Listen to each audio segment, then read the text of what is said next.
हर हर महादेव दोस्तों, बहुत बार ऐसे देखने को मिलता है जो ज़्यादा भगवान का पूजा पाठ करता है वही सबसे ज़्यादा दुखी होता है।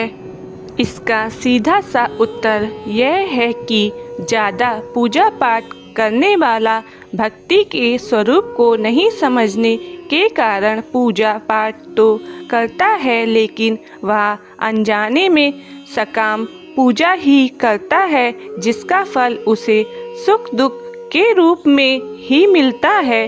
ज़्यादा पूजा पाठ करने वाला बेशक ज़्यादा पूजा पाठ या भक्ति करता हुआ नजर आता है, लेकिन वह कर्मकांड को ठीक से नहीं करना जानता है। ऐसे में गलती पर गलती करता जाता है। जबकि कोई नास्तिक आदमी जो भगवान को नहीं मानना, कभी ना पूजा पाठ करना, ना कभी संतों का स्वागत करता है, वह सबसे ज़्यादा सुखी जीवन जीता है। यह सब चीज़ देखकर कभी कभी तो ऐसा लगता है कि भगवान ही गलत है, भगवान का न्याय ही गलत है। यह सब कोई कहानी नहीं है, ऐसा हर किसी के साथ होता है। मित्रों, आज हम आपको इसके पीछे का कारण बताने जा रहे हैं। भगवान श्री कृष्ण ने स्वयं इसका उत्तर दिया है।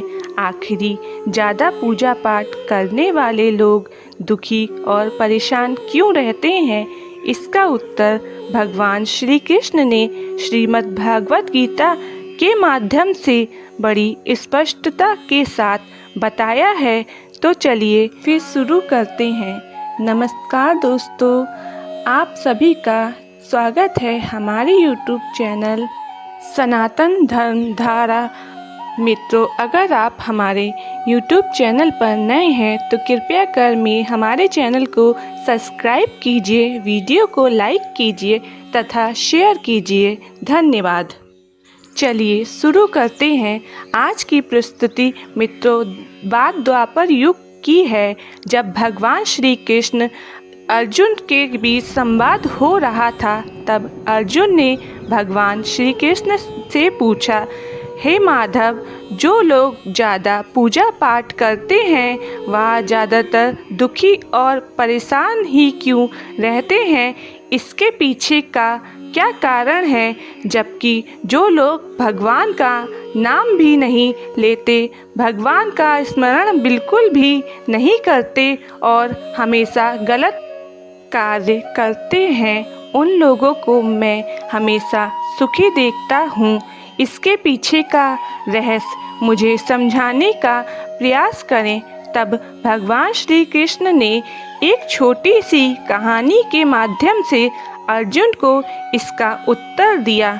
आइए जानते हैं उस छोटी सी कहानी के बारे में। मित्रों, एक गुरु के दो शिष्य थे।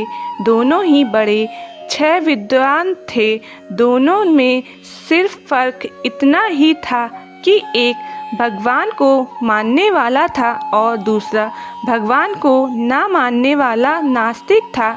एक ऐसा था जहाँ पर भगवान की कथा होती थी, जहाँ सत्संग होता था, जहाँ भजन कीर्तन होता था, वह वहाँ दौड़ा चला जाता था और भगवान की पूजा पाठ करने लगता था। तथा दूसरा शिष्य इन सब चीज़ों से काफ़ी दूर रहता था तथा वह शराब पान भी करता था। वह वेश्याओं के साथ गण करता था। सारी बुरी आदतें दूसरे शिष्य में थीं। एक दिन क्या हुआ था कि एक शिष्य शराब पीकर अनाप शनाप बोलते हुए रास्ते में पैदल चलते हुए घर को जा रहा था। अचानक उसको रास्ते में पैसों से भरा एक बैग मिल जाता है। उसकी खुशी का ठिकाना नहीं रहता। वह जोर जोर से चिल्लाते हुए सबको बताता है, मुझे आज पैसों से भारी बैग मिला है, मेरी जीवन सफल हो गया। इन पैसों से अपने जीवन की आवश्यकता महिलाओं की पूर्ति करूँगा। वही दूसरा मित्र मंदिर से भजन करते हुए अपने घर को जा रहा था। अचानक उसकी पैर में एक बड़ा कांटा चुभ जाता है, रक्त निकलने लगता है। ठीक इसी समय दूसरा शिष्य भी वहां पहुंच जाता है और हंसते हंसते उसको बोलने लगता है, क्यों तुम ही हो ना जो सबसे ज़्यादा पूजा पाठ करते हो, भगवान का भजन करते हो। क्या दिया तुम्हारे भगवान ने? मुझे तो देखो, मैं कभी मंदिर नहीं गया और ना ही मैंने कोई भी कर्म किया। मेरे घर में भगवान का मंदिर भी नहीं। मैंने कभी अपने घर में सत्यनारायण का कथा भी नहीं कराया। भगवान के सामने कभी माथा नहीं टेका। फिर भी मैं कितना संपन्न हूँ, अमीर हूँ। मेरे पास पैसों की कोई कमी नहीं है। सबसे ज़्यादा सुखी जीवन में ही जी रहा हूँ। अच्छे शिष्य को उसकी बात चुभने लगी।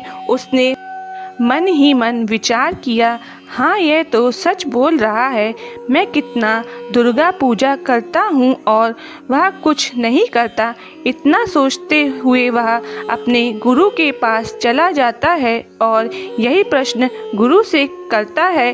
गुरुजी मुस्कुराते हुए बोले, भगवान जो करते हैं अच्छे के लिए ही करते हैं। जिसकी जैसी योग्यता होती है उसको उसी प्रकार फल देते हैं। अब तुम्हारे प्रश्नों का उत्तर जानते हैं।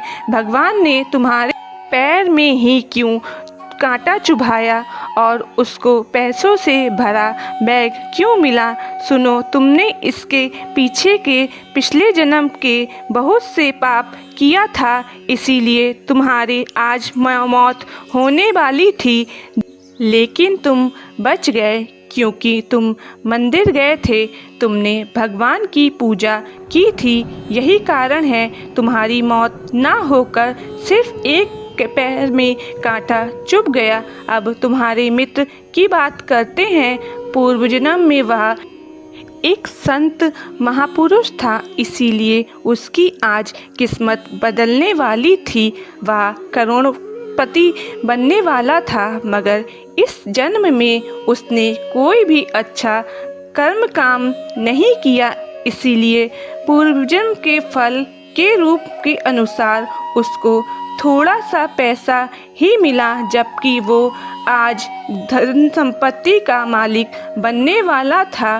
भगवान को दोष देना छोड़ दो, अपने वर्तमान के समय का सदुपयोग करो। भविष्य अपने आप सुधर जाएगा। इस प्रकार उसकी आंखें खुल गईं और वह फिर से अपने पूजा पाठ में लग गया। तो दोस्तों, आज के लिए बस इतना ही। उम्मीद करते हैं कि हमारे द्वारा दी गई जानकारी आपको पसंद आई हो।